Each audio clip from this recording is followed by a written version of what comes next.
toda a igreja. É muito bom estar com os irmãos. Todas as vezes que nós aqui estamos, nós nos alegramos e sentimos muito a presença de Deus. Deus abençoe. Eu louvo a Deus pela vida da minha esposa, a minha irmã Cláudia, a pastora Cláudia, o Lucas, meu primogênito, a Rebeca e a Hanna, né? Hoje nós fizemos uma visita para uma irmã que ela tem 100 anos. E ela nos conhece, né, desde pequenininho, né? E nós estávamos lá e ela falando das coisas de Deus, das grandezas de Deus. E ela olhou para nós e disse assim: parou nela aí? Né? Com 100 anos, irmão. Parou você assim, tá bom, né, irmão? Tá bom, mas uma alegria ver alguém louvando a Deus. A gente foi lá, a gente abriu a harpa, lembra da harpa? E começamos a cantar os hinos da harpa. Glória. E a gente cantava e ela glorificava. Aleluia! Isso é bom demais. Não vale a pena, irmãos, você estar na presença do Senhor. Amém. Quero usar a sua Bíblia comigo, o Evangelho segundo escreveu Marcos, capítulo de número 2. É um texto bastante conhecido, pregado. É um texto onde, capítulo 2, do verso 1 até o verso de número 12. Mas eu queria pensar com você nesse texto. Eu sei que Deus tem uma palavra aos nossos corações.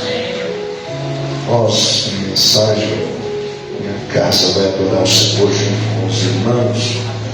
Mas diz assim a palavra do Senhor, para nós ganharmos tempo, o Evangelho segundo escreveu Marcos, capítulo de número 2, do verso 1 a seguir. Diz assim a palavra do Senhor: poucos dias depois, tendo Jesus entrado novamente em Cafarnaum, o povo ouviu falar que ele estava em casa. Então muita gente se reuniu ali, de forma que não havia nem lugar junto à porta, e ele lhes pregava a palavra. Vieram os homens trazendo um paralítico carregado por 4 deles. Não podendo levá-los até Jesus por causa da multidão, removeram a parte da cobertura do lugar onde Jesus estava, e através de uma abertura no teto baixaram a maca em que estava deitado o paralítico. Vendo a fé que eles tinham, Jesus disse ao paralítico: filho, os seus pecados estão perdoados. Estavam sentados ali alguns mestres da lei, raciocinando em seu íntimo: por que este homem fala assim? Está blasfemando. Quem pode perdoar pecados a não ser somente Deus? Jesus percebeu logo em seu espírito que era isso que eles estavam pensando e lhes disse: por que vocês estão remoendo estas coisas em seus corações? O que é mais fácil? Dizer ao paralítico: seus pecados estão perdoados. Ou, levante-se, pegue a sua maca e ande.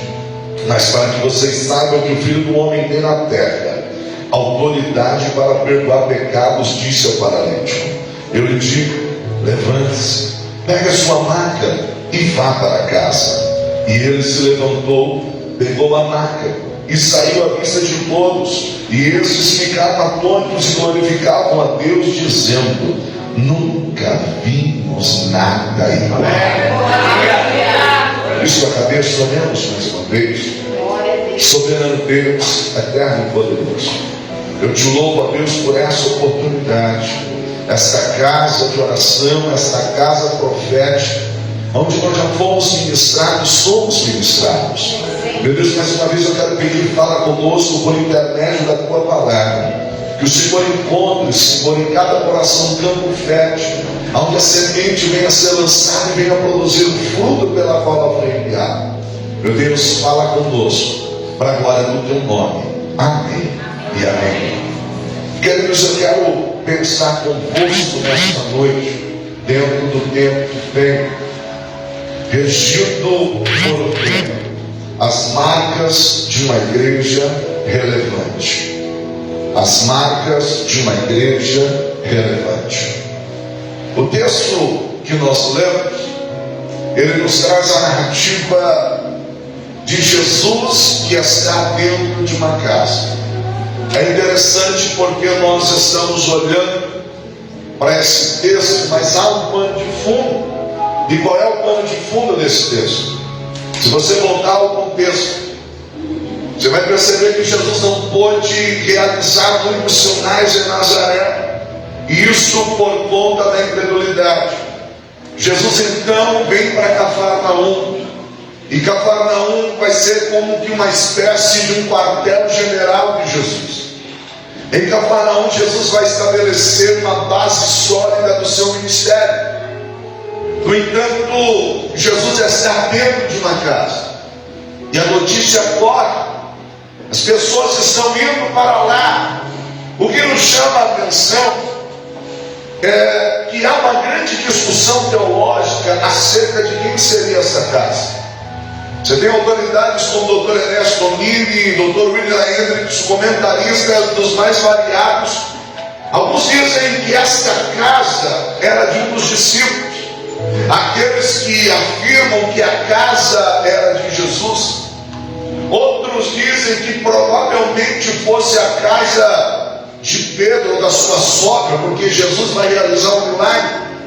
Discussões à parte, a importância não está em quem é a casa, a importância está em quem é que está dentro da casa. Pastor, por quê? Porque nós ficamos nos degladiando, muitas das vezes, por conta de uma placa que está lá fora. E às vezes nós carregamos, e você vai entender por que eu estou fazendo essa introdução. Muitas das vezes nós carregamos uma nomenclatura que pesa mais do que aquilo que nós somos. E você encontra com alguém que diz assim: você é o quê? Você é pepeca, ou seja, pentecostal? Você é batista? Você é conservador? O que você é? E você precisa às vezes se identificar como isso ou como aquilo. Muitas das vezes não basta dizer assim: eu sou alguém que o meu coração queima por Jesus.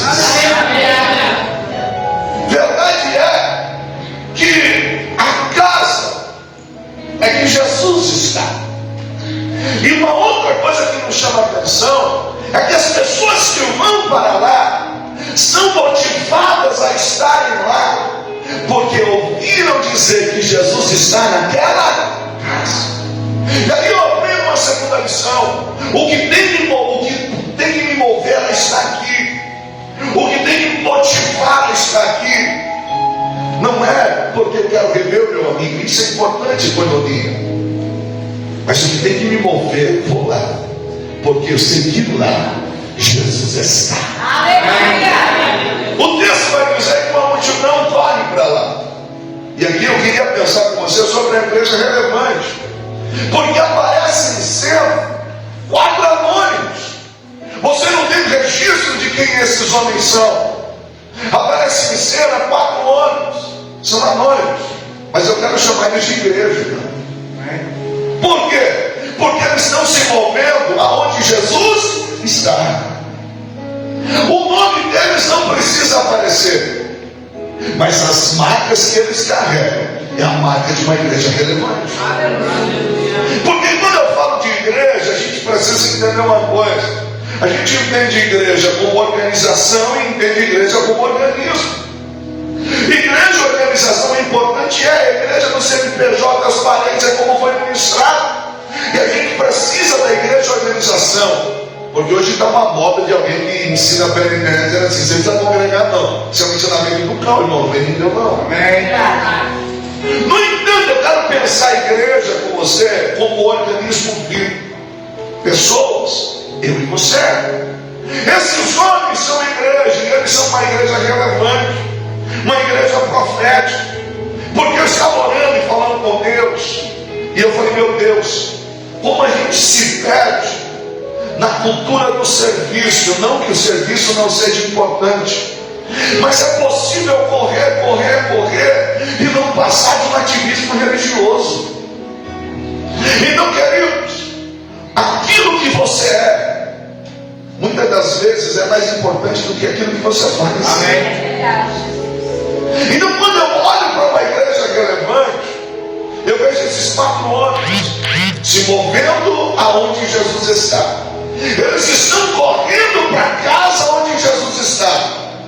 Só que parece que no meio do caminho eles vão encontrar alguém que não pode ir. O texto vai dizer que este homem está em cima de uma maca. Este homem está paralisado. A sua vida não vai nem para frente e nem para trás. Ele não tem força para mover-se sozinho. Ainda que ele quisesse ir, ele não conseguiria. Mas a igreja apareceu. E aí eu quero pensar com você sobre algumas marcas que uma igreja relevante precisa ter. A primeira marca que uma igreja relevante precisa ter, eu chamo de a marca do amor. Glória. Como assim, pastor? Escute. A necessidade faz eu correr atrás por mim. A necessidade faz eu me mexer. A necessidade faz eu correr. Mas só o amor faz eu parar e olhar para o outro. Quando nós falamos de amor na língua grega, há 4 definições de amor.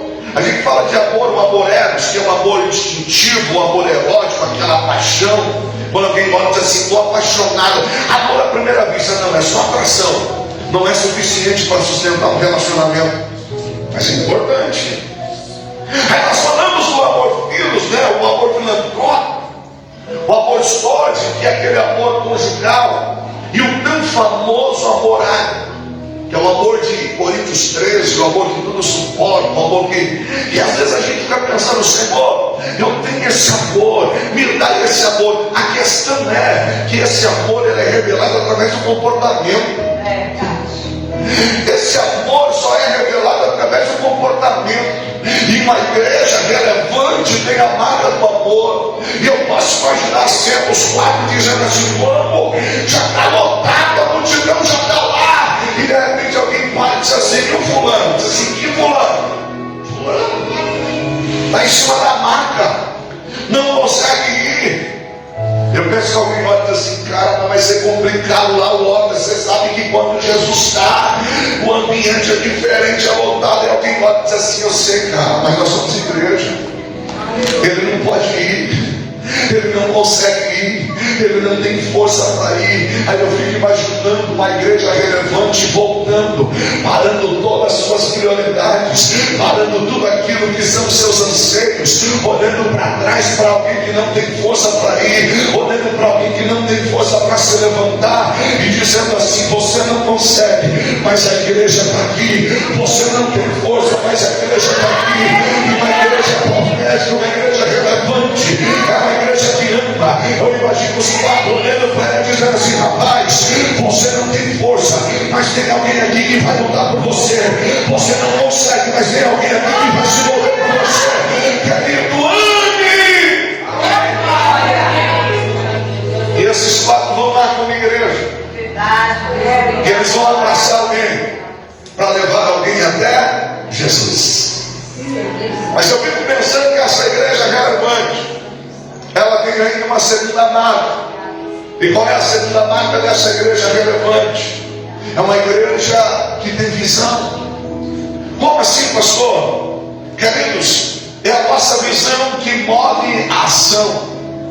Quando eu falo de visão, eu estou falando de vista. Vista se resume ao nosso globo ocular, ou ao nosso aparelho da visão, dos olhos. Por vista, eu olho e sei que é uma caixa de retorno. É porque eu tenho essa informação. A imagem entrou, o cérebro codificou, eu já tenho informação, eu sei. Mas a vista só consegue enxergar o aqui e agora. A vista consegue enxergar o ambiente. Visão transcende o ambiente. A vista só consegue enxergar o momento vivencial. Visão enxerga o depois. Uma igreja relevante não se move por vista, ou seja, ela não anda simplesmente pelo ambiente na qual está inserido. Ela consegue enxergar dentro desse ambiente, mas o que o Senhor quer dizer? No ambiente vivencial, esses 4 homens estão olhando e dizendo, esse cara não tem jeito. Mas por visão eles estão vendo Jesus e estão dizendo, se chegar em Jesus tem jeito. Por vista ele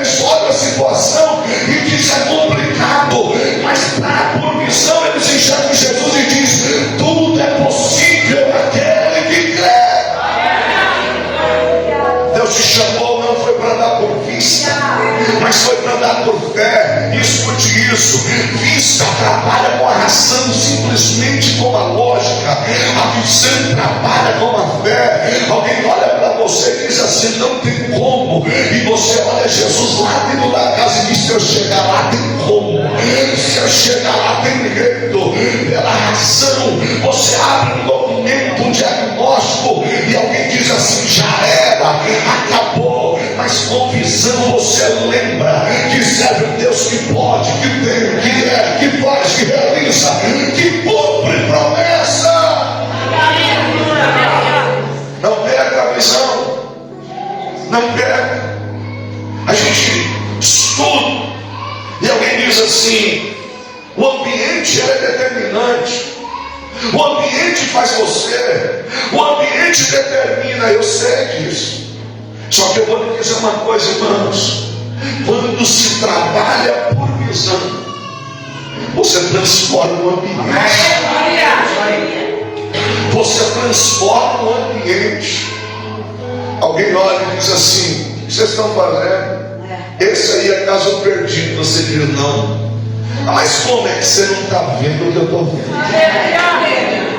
É que você não enxergou o que eu enxerguei. Isso é muito doido, porque às vezes você está andando com os crentes, com os pastores da Bíblia, aí eles param o caso assim: deixa eu te mostrar um negócio aqui. O que é? Olha lá, está vendo aquele terreno? Às vezes você só vê mato. Você só vê o mato, ele está vendo ali, ó, estacionamento. Aqui, ó, naquela parte ali, ó, faz isso, ali vai ser sala, ali vai ser galeria. E se você não estiver debaixo da mesma criação, você vai dizer assim: onde ele está vendo tudo isso? É porque tem uma chama aqui dentro que faz ele ver o que ninguém está vendo, faz ele enxergar o que ninguém está enxergando. Alguém olhou para você, você apenas fez a inscrição na faculdade, você só se inscreveu, mas enquanto alguém está questionando, dizendo: vai ser complicado, tem 4 anos pela frente, tem 5 anos pela frente, você já está olhando no espelho, vendo você de jaleco, vendo teu nome escrito aqui do lado, e alguém dizendo assim: doutor fulano, por favor, comparecer aqui, irmão. Você não anda por vista, você anda por fé. Você é a igreja que rompe, que salta, que pula. Você é a igreja que, se o mar não abrir, você passa por cima. Essa é a igreja. Mas eu fico olhando para esses homens como igreja e fico pensando que para ser uma igreja relevante, não basta apenas ter amor. Para ser uma igreja relevante, não basta apenas ter visão. Mas como igreja relevante, nós precisamos ter determinação. E determinação se fala de firmeza, determinação se fala de perseverança, determinação se fala de posicionamento para conquistar aquilo que se almeja. Porque, queridos, talvez você e eu conhecemos alguém que amava. Talvez eu e você conhecemos alguém que tinha visão, que ele conversava com você e dizia assim: eu vou ganhar esse bairro inteiro, aí eu vou fazer isso, eu vou fazer aquilo. Mas o que faltou nele? Determinação. Porque todo aquele que almeja levar alguém ou algo até Jesus, se prepare para os obstáculos, se prepare para as adversidades. Às vezes a gente olha para o mapa e calcula uma rota, só que quando a gente entra no território, a gente imagina assim e pensa: meu Deus, eu achei que era mais fácil, eu achei que era mais tranquilo. Você olha no mapa, o GPS diz para você: olha, você chega lá em 30 minutos. Mas quando você entra no território, você diz assim: não era tão simples assim, não. Porque nós precisamos ter determinação. Porque após o texto que li, quando eu olho para esses 4 homens, nós observamos que assim os homens vão enfrentar obstáculos. E o primeiro obstáculo que esses homens vão enfrentar é o peso. E quando eu falo de peso, eu preciso pensar peso pelo menos em 3 esferas: a esfera física, a esfera espiritual e a esfera emocional. Se prepare, porque todo aquele que almeja fazer algo na obra de Deus, todo aquele que almeja fazer algo para o Senhor, se prepare para sustentar o peso nos braços, sustentar o peso no teu espírito e sustentar o peso no teu emocional, porque numa visão da tricotomia, o homem é espírito, alma e corpo, e não tem como trabalhar um lado sem trabalhar o outro. Eu estou na academia direto, legal, glória a Deus por isso, isso é bom, mas como é que está o teu emocional? Como é que está o teu espiritual? Como assim, pastor? Olha o primeiro obstáculo deles. Eles precisam carregar este homem. Então é o peso físico. Então imagina uma cena comigo. Se o moço está na máquina e nós temos 4, então é óbvio que cada um está pegando numa ponta. Imagina a cena. Vamos. Até Jesus, vamos. No amor da vida. Na visão não tem barreira. Imagina o território. Pega aí, pega. Eu imagino a cena, o texto não diz. Mas eu imagino alguém assim, rapaz, é pesado. Se eu soubesse que era pesado assim, eu não sei se eu tinha te dado ideia não. Se eu soubesse que ia ser cansativo assim, eu não sei se eu tinha aceitado o desafio. Percebeu? Você está na obra aí, está na atividade, e de vez em quando diz assim, estou cansado. Se eu vou conversar com o pastor, com a pastora, estou achando que o meu tempo já deu. Eu acho que eu preciso, olha o que a gente fala, eu preciso um pouco de um tempo para mim.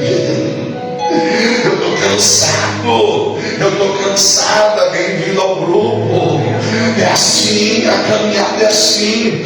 Tem dia que a gente chega cansado. Quantas das vezes você entrou aqui e disse assim, hoje eu vim só pela graça? Já falou isso? Irmão, quantas das vezes eu estou no carro e a gente está indo cumprir um propósito? Aí eu digo para minha esposa assim, digo assim, eu estou indo só pela graça. Ela diz, ainda bem, pela graça somos salvos, pela graça estamos de pé, pela graça vamos entrar no céu. Não é meritória, é graça. Não é meritória, é graça. Mas pastor, eu vou cansado, eu sei, mas eu tenho uma palavra de Deus para vocês. Isaías diz, aqueles que esperam no Senhor renovarão as suas forças, correrão e não se cansarão, caminharão e não se fadigarão. Ei, eu não estou brincando de soltar palavras ao vento, é uma palavra profética. Deus está lhe dando força hoje. Deus vai entrar no teu sangue, Deus vai entrar na tua saúde.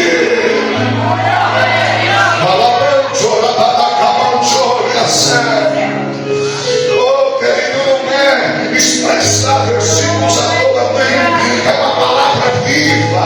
Nós não decoramos versículo para ficar soltando meu. Deus está dizendo, eu vou renovar as tuas forças. Tu vai entrar, não vai se cansar. Tu vai morrer e não vai parar.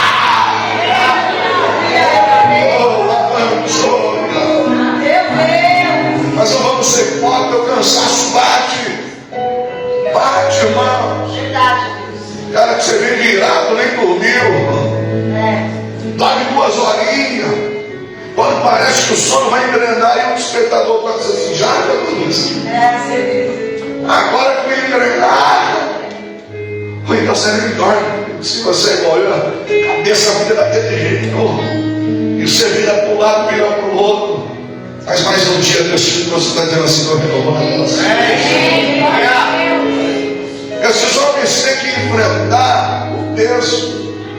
E quando a gente fala de igreja, existe um peso espiritual. E nós não podemos negar, irmão, que há uma batalha. Maior é aquele que está conosco. Mas não vamos ser hipócritas, irmão.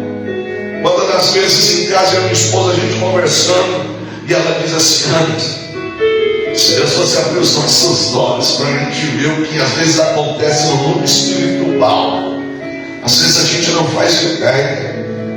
Se você soubesse o que aconteceu para você não vir hoje, quantas coisas surgiram, quantas coisas se levantaram, mas Deus olhou e disse, não, maior é aquele que te chamou, maior é aquele que te escolheu. O peso espiritual existe, mas 1000 cairão ao teu lado, 10 10.000 à tua direita, mas você não vai ser atingido. Então só contempla o livramento do Senhor. Não era para chegar, mas você chegou. Não era para vir, mas veio. Não era para estar, mas está. Então se alegre e glorifique, porque as portas do inferno não prevalecerão contra a igreja do Senhor. Você é igreja. E por que não falar do peso emocional? Porque, pastor, crente fica triste, fica não, né? Crente não se preocupa, às vezes a gente está aqui, ó, rindo para todo mundo, mas só Deus sabe como é que está em Deus. Às vezes é a sua escala de intercessão. Olha você com aquela cara de vaso. Eu brinco com os irmãos da intercessão, que é a bênção, meu irmão. E cara, eu vejo os irmãos com aquela cara de vaso assim. Tem música a montar quase assim caindo. E ele está lá. Jesus, eu estou aqui. Está doendo, mas eu estou aqui. Estou gemendo, mas eu estou aqui. Sabe de quem eu lembro? Da Ana. Lá no 1 Samuel, lá no verso 9 e 10, Deus diz: mesmo com amargura de alma, Ana se levantou e orou ao Senhor, chorou abundantemente. Tem hora que você está chorando, mas está aí de pé. Só que a palavra diz: agrada-te do Senhor, e Ele concederá o que deseja o teu coração. Entrega o teu caminho ao Senhor, confia nele. Sabe o que Ele está dizendo? Continua. Dos teus eu cuido, continua. Eu estou visitando o teu, eu estou visitando a tem alguém que está te preocupando e você está aqui, mas Deus está dizendo: continua, faz a minha obra, faz a minha obra, porque eu tenho visto, eu vou trazer, eu vou cuidar. Descansa o teu coração, Deus está no controle. Você é igreja, mas o peso existe. Nós devemos falar de um segundo obstáculo: a multidão. O texto diz que há uma multidão. Eu poderia usar o termo multidão em várias circunstâncias da nossa vida.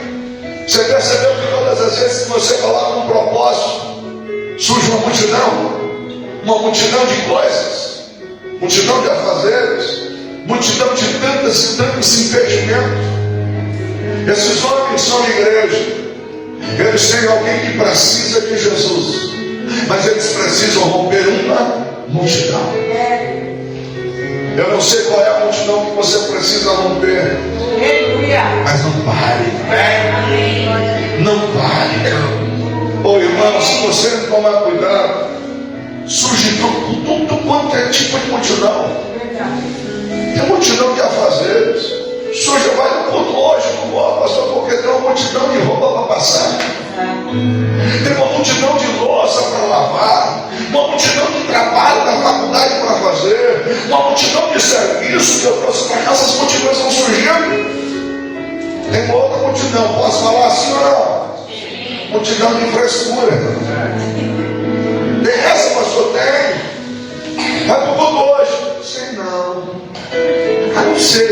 Não sei se sou eu, não sei se é a igreja, mas não é mais como antes. Meu Deus! Sabe, não está mais a mesma coisa. Que no começo eu tinha até aquele negócio, sabe? Mas não sei, estou tão desanimado. Estou tão desanimada. Não olha para ninguém, para não ficar chato, né? Cadê? Eu estou tão assim. É a multidão, Senhor.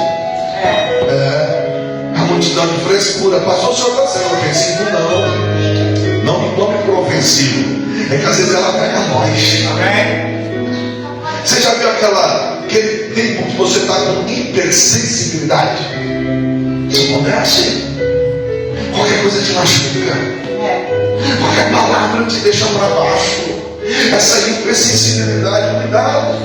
Isso pode ser o princípio de que você está adoecendo emocionalmente. Aí quando isso começar assim, mas peraí, quem morreu por mim na cruz foi Jesus. Não, peraí, eu não vou lá para ver cara bonita, não, meu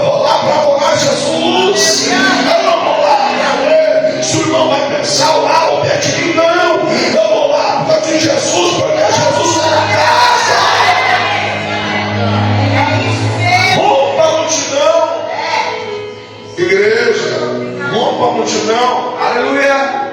E se você não tiver determinação, você para. Eu poderia colocar um terceiro obstáculo, que se eles não têm determinação, eles param. E qual é esse terceiro obstáculo? Eu chamo esse obstáculo de más notícias.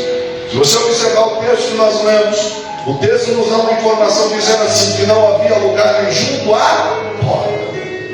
É uma má notícia. Como assim uma má notícia? Imagina eles rompendo a multidão, uma maca. Dá licença, o que vocês querem? Nós vamos para Jesus.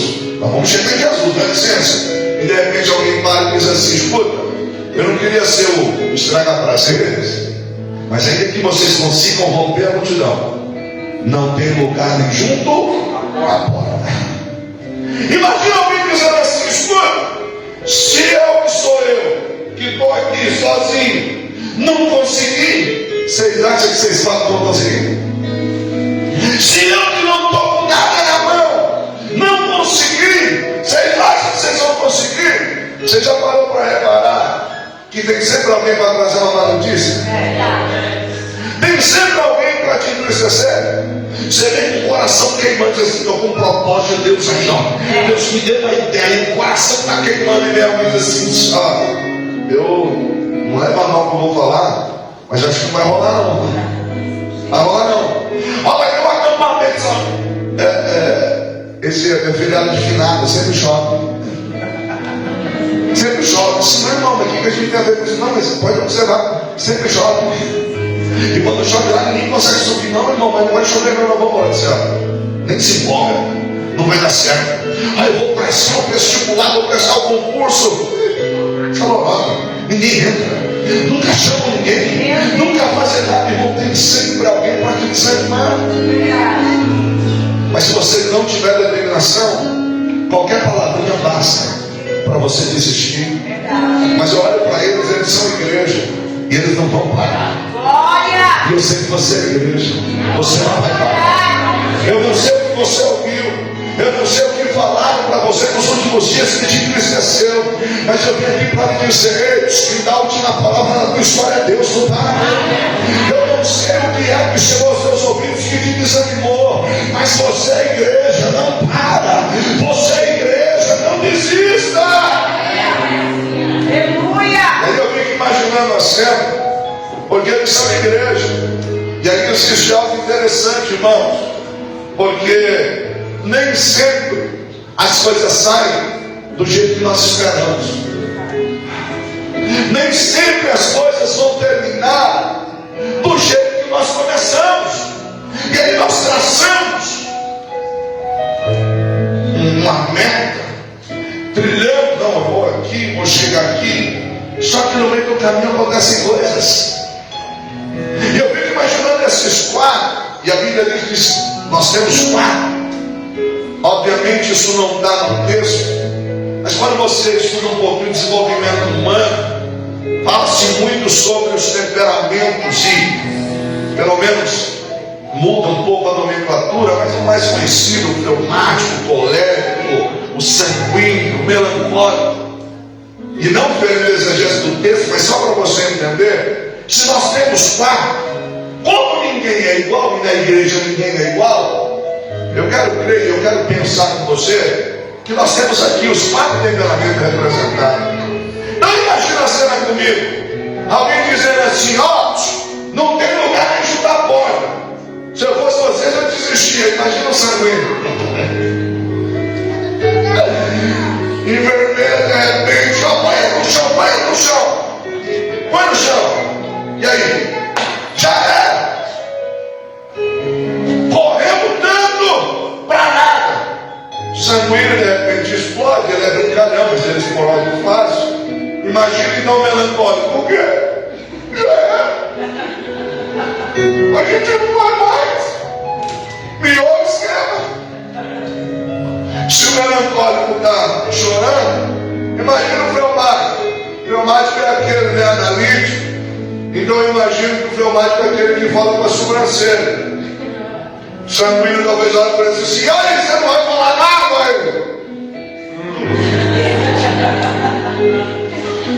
Conhece alguém assim? Não conta não para o coração. A esposa, você chega para ele assim,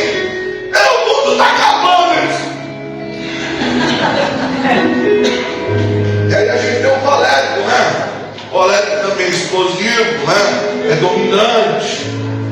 Então eu quero dar um ponto aqui para o colégio, né? Então vamos imaginar a cena.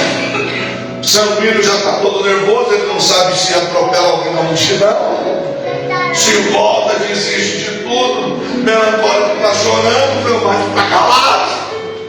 E o colégio? Eu imagino o colégio olhando e dizendo assim: escuta, eu não sei vocês, mas eu não aguentei o peso que eu aguentei para chegar e desistir assim, não. Eu não aguentei um tombei, multidão, arrastei marca para chegar aqui e desistir. Aí eu penso que o sanguíneo também não quer ficar para trás assim: mas aí a gente faz o quê? Aí eu penso que ele diz assim: então, teu pai aqui é maluca. Fala aí, que tal se a gente levar ele pelo telhado? Aí o sanguíneo diz assim: você tem razão, é maluca. Aí o melancólico diz assim: isso é engraçado. E o fleumático, calado estava, calado ficou, vamos dar mais para ele, né, irmão?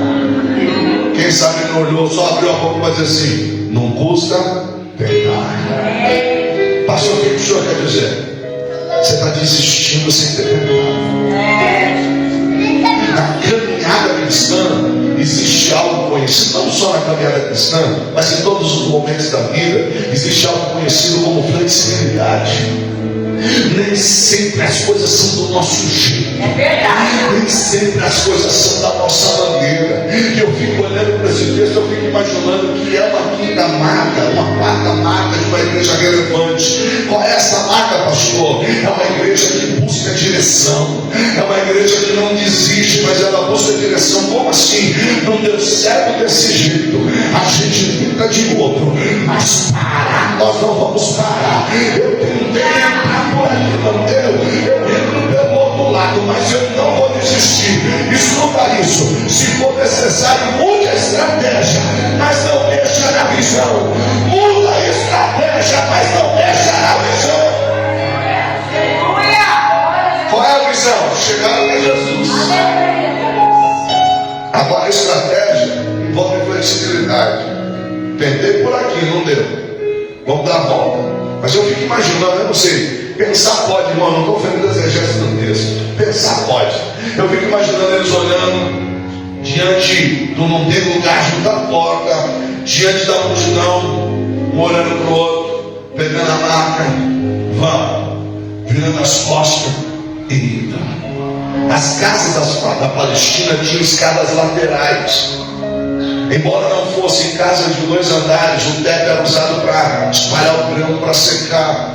Esse teto era composto de aproximadamente 30 centímetros aí, de barro batido, prensado entre galhos. Aquilo era umedecido, era montado. Depois que secava, aparecia uma laje pré-moldada. Então tinha uma firmeza para espalhar o grão, para secar. Então eles estão subindo a escada lateral. Então, ou seja, se a porta está aqui, ele sai da direção da porta, e quem está vendo eles está pensando que desistiram. Quem está olhando eles está pensando que abandonaram o propósito. Só tem que entender uma coisa: uma igreja relevante, ela busca direção, ela não desiste. E talvez tenha alguém olhando e diz assim: coitado, pararam. E os 4 dizendo assim: você que pensa, nós mudamos a estratégia, mas não mudamos a visão. Nós mudamos a estratégia, mas não mudamos a visão. Escuta, na vida tem hora que você vai ter que ser flexível. Eu não estou dizendo ser conivente com o pecado, nem ser tolerante, não. Mas tem hora que a gente pode olhar e dizer assim: eu achei que eu ia por aqui, mas eu entendi que não dá por aqui. Mas Deus está dando uma direção, Deus está dando direcionamento. Eu quero ser profeta nessa noite para me dizer: você tentou de um jeito, não deu. Deus está te dando direcionamento hoje. Se prepare, aquilo que é para você vai vir, aquilo que é teu vai chegar. Deus está te dando direcionamento. Eu estou de um jeito, eu achei que era assim, não foi? Então não era para ser, pastor. Então não era para ser. Será que não era para ser? Ou Deus só está dizendo assim: vou fazer do meu jeito, o milagre vai ser maior. direção e nem sempre a gente vai entender. Olha, irmão, dando palestra, os cursos que a gente está e ministrando, um notebook só misericórdia, irmão, o bichinho estava tão cansado, toda vez que ele esquentava, ele desligava. Já tem mais de 10 anos que eu tenho ele, e quando eu comprei ele já tinha uma vida útil muito mais tempo. Por último, eu estava dando uma palestra de casais. Aí no meio da palestra ele desligava. Aí eu, Cláudio, corre aqui, me socorre. Eu Cláudio ia lá e irmão, cheguei até a deixar o ventilador apontado para o bichinho para ver se ele me desligava. Às vezes eu aguentava um pouco, aí eu disse, não tem jeito. Aí a gente vai ter que investir, e agora a gente não está podendo, mas não tem jeito. Aí tive uma ideia meio maluca, a gente tem umas ideias às vezes que a gente acha que uma direção. Falei, vou investir só na CPU, eu levo o data show, mesmo investir na CPU pequenininha. Aí fui comprar. Aí não deu certo, não aprovou, isso é estranho, não aprovou. Só que a gente orou antes, né? Deus, se não for para ser, não deixa aprovar. Mas pensa no crente de fé, eu disse, velho de novo. Aí não aprovou, não é para ser? Aí não aprovou, aí em casa. Aí o Lucas disse assim, pai, mas você está para a CPU, se o seu problema é notebook. Seu problema é notebook, a CPU, nem em todo lugar você vai conseguir estar fazendo. Eu falei, é verdade, né? Vamos lá para o notebook. Aí eu madrugada pesquisando naquele site de oferta. Aí achei mais ou menos, né? Nem o simplesinho, nem o caro. Vamos aqui, que é que o bolso está cabendo. Compramos. Vai entregar tal dia, glória a Deus. Mas antes fizemos uma oração, Senhor, se não for, não deixa ser. Aí foi, glória a Deus. No dia seguinte, logo cedo eu recebi uma ligação. Já fez uma compra na loja assim. E eu achei a ligação meio estranha. Eu desconfiei, disse, calma, que é, quem é? Resumindo, eu não atendi direito o telefone, porque eu não reconheci o número. E aí, quando eu entrei lá no sistema, seu pedido foi cancelado. Jesus, que prova. Ô Senhor, tem tanta evento que a gente vai fazer e tal. É bom, se Deus não quer que faça, paciência. Aí um dia conversando com um crente, ele olhou para mim e disse assim, esse notebook que você vai comprar é porcaria, rapaz. O negócio é MacBook. Eu disse, rapaz, eu não estou nem com dinheiro no notebook. Não, você quer um MacBook e tal. Aí ele olhou para mim e disse assim, eu tinha acabado de chegar dos Estados Unidos. Ele falou assim, eu comprei lá e eu já tenho o meu. Eu vou deixar com você, usa lá. Vê se você consegue se adaptar. Uma coisa boa, a gente se adapta rápido. Aí, tinha um detalhezinho lá na tela, ele falou, eu vou trocar aqui, vou resolver e tal. Aí ele foi, arrumou.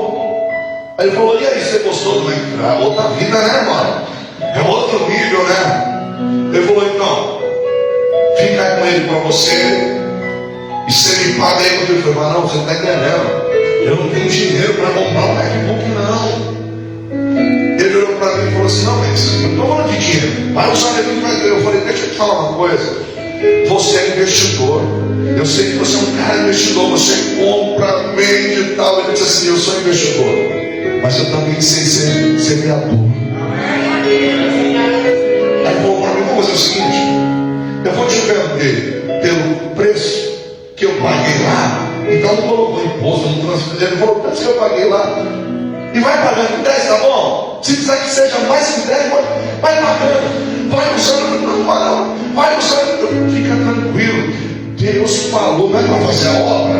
É. Então pronto, toma. É seu, vai pagando como você puder. Da melhor forma. Aí disse, então deixa eu já tirar uma entradinha. Não vai apertar? Você não quer dar rapa pra frente? Não, já pega esse. Já pega esse. Aí depois eu parei, eu entendi. Eu falei, Paulo, é por isso que a gente tentou comprar a primeira vez, não deu certo. Tentou comprar o segundo, não deu certo. É Deus preparando algo melhor e algo maior. Pastor, eu entendi. Você tentou de um jeito, não deu. Deus tem algo melhor para você. Deus tem algo maior para você. Só não desista. Eles são igreja. E eles estão buscando direção. E eles vão pela escada. Só que quando eu penso em escada, eu penso que às vezes a coisa pode ser um pouquinho diferente daquilo que a gente imaginou. Mas o mesmo Deus que te deu vitória, te deu força para chegar até aqui, vai te dar força para continuar. E aí eu penso em escada, irmão. Você já fez mudança, já carregou peso em escada? Se acontecer de novo, se te convidarem para a mudança, vai na frente. Porque quem segura atrás fica com peso. Mas já carregou geladeira, irmão? Tem aquele que vai na frente, ele segura até de costas, sabe? E quem vai atrás fica com todo o peso. Eu brinco que quem vai na frente vai sorrindo, e quem vai atrás diz assim: para de brincadeira, rapaz. Vai logo, o peso está todo atrás. Na caminhada da fé, Deus separou algumas pessoas para segurar atrás. Amém? Verdade. E você entrou hoje aqui e está dizendo: Deus, parece que o peso fica todo nas minhas costas. Deus, se eu não lutar pelo meu casamento, ninguém luta. Deus, se eu não lutar pela minha casa, ninguém luta.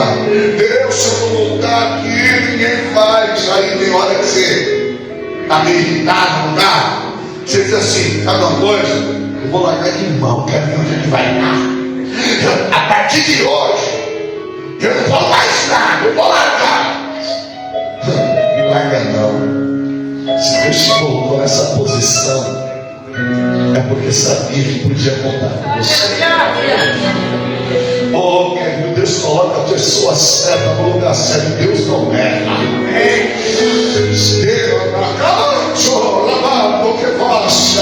Deus não erra. Irmão, não solta. Deus te colocou como coluna. Deus te levantou. Pastor, mas nem sempre eu apareço, nem sempre eu sou notado e não vai ser. Mas Deus sabe que é você. Deus sabe que te colocou. E Deus está dizendo: eu conto contigo. Receba a força de Deus para continuar. Irmão, estou sentindo graça de Deus hoje aqui.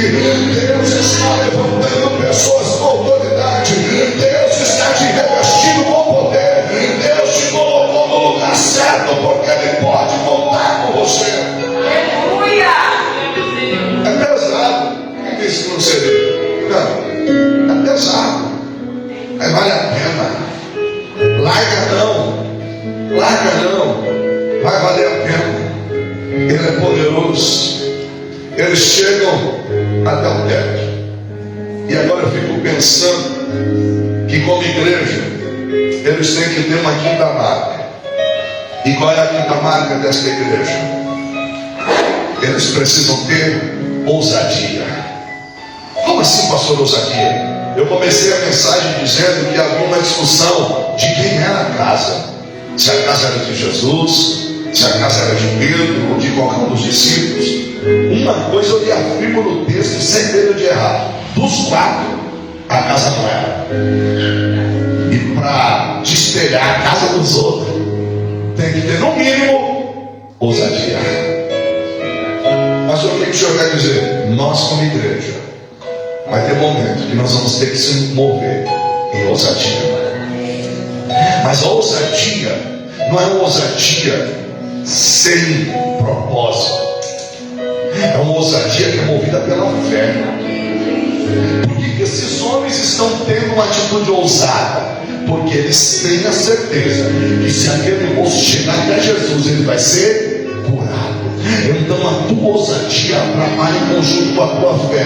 Não é palavra jogada ao vento, é ousadia crendo naquele a quem você serve. É ousadia crendo naquele na qual você veio buscar. Aleluia! E eles têm ousadia e desceram a casa. Mas eles vão ter agora uma sexta marca. E a marca que tem que nos acompanhar como igreja. Uma igreja relevante. Que marca é essa, pastor? A marca da união. Porque se na escada tem alguém que segura atrás, lá em cima só tem um jeito de descer aquele moço até Jesus: por cordas. Você pode estudar qualquer comentarista. Não tinha como, se não amarrar aquela mão que desceu até Jesus. E corda é o seguinte, irmão: a gente tem quatro lá em cima. Se só dois seguram a corda e dois não, a maca fica assim ou fica assim. O que eu quero dizer? Vai chegar um momento que todo mundo tem que segurar de igual para igual. Amém. Isso, aleluia. E a gente só consegue isso se nos movemos em unidade. Verdade. Nós precisamos, como igreja, entender: não é o meu culto, mas eu vou segurar a corda.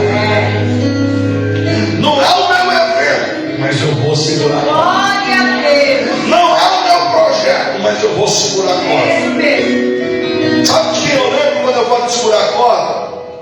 Do Davi, irmão. Que tem o Davi, pastor? Sim. O coração do Davi queimou por construir uma casa para Deus. Eu aqui, a Bíblia em palavras, meu Deus, a Bíblia inteira. Aí o profeta vem e diz assim: Davi, não vai rolar para você não. Sua mão está suja de sangue e tal, mas o teu filho que vinha, eu não habito em casa feita por mão de homem. Mas eu gostei do desejo do teu coração. Mas é o teu filho que vai edificar a casa para mim. Ó, Davi, não sou eu. Meu nome não vai aparecer. Quando você cita o templo, você chama o templo de quê? Salomão. Não aparece o nome do Davi. Mas é o Davi segurando a corda até o tutano. Ô Salomão, eu vou partir, mas está aqui, ó, a planta do templo, do meu particular tesouro. Eu separei. Por que, Davi? Porque eu não estou preocupado com o meu nome aparecer. Eu estou preocupado em viver o propósito que eu vou segurar a corda. Aleluia. Não se preocupe em teu nome aparecer, se preocupe em segurar a corda. E se todo mundo segurar a corda, não fica pesado para mim. Glória a Deus. Aleluia. Eles estão descendo esse moço até Jesus. E esse moço vai descer até Jesus. Agora imagina que cenário, irmão. E eles param uma reunião aonde Jesus está pregando, está ensinando. Será que o culto estava bom? A casa está cheia. O texto diz que quando eles descem, o moço até Jesus. O verso diz que Jesus se admirou da fé deles. De quem? Da igreja, dos padres. Qual é o nome deles? Não aparece, mas a fé deles está boa. Jesus se admirou da fé deles. E aí então Jesus olha para o moço e diz assim: perdoado estão os teus pecados. E aí eu quero pensar numa sétima e última marca de uma igreja relevante. Qual é essa sétima e última marca? Uma igreja relevante é uma igreja que vive milagres. Perdoados são os seus pecados. Aí tem alguém dentro da casa que começou a pensar besteira. Você sabia que a casa pode estar cheia, mas não quer dizer que todo mundo está no mesmo propósito? Às vezes eu vou pregar em algum lugar e o pastor diz assim: pastor, o senhor me perdoa? Eu disse: qual que é, pastor? Eu chamei de tanta gente, mas aí não veio a igreja A, não veio a igreja B. Eu disse: pastor, não estou preocupado com isso. Não, mas é que você veio de longe, a igreja com poucas pessoas. Eu falei: pastor, o fato da igreja estar cheia não quer dizer que está todo mundo no mesmo propósito. Tinha uma meia luz ali que foi só para ver o que ia acontecer. Aí quando Jesus diz assim: perdoados estão os seus pecados, eles começaram a rasgar nos vossos corações. Quem é ele para dizer isso? Quem é que pode perdoar pecados senão Deus? Como é que pode? Eles começaram a questionar. Você sabia que Jesus sabe o que você está pensando aí agora? É verdade. Eu não sei se isso te anima ou te assusta, mas eu vou dizer: ele sabe o que você está pensando. Aleluia. Talvez você disse assim: eu quero que vai acabar, estou com uma fome. A não passou minha panela. Jesus, meu Deus. Jesus, olha que eu te aponto a revelação, irmão. Vou aí. Vou aí. Jesus conhece. Quando Jesus vê eles questionando, Jesus diz assim: por que vocês estão pensando nisso? O que é mais fácil? Dizer ao paralítico: perdoados estão os seus pecados? Ou dizer: levanta, toma a tua cama e vai para casa? É que na verdade eles estão dizendo assim: levou, né? Aí é fácil. Quem é que tem o poder de ir diante do tribunal de Deus e saber se o pecado foi perdoado ou não?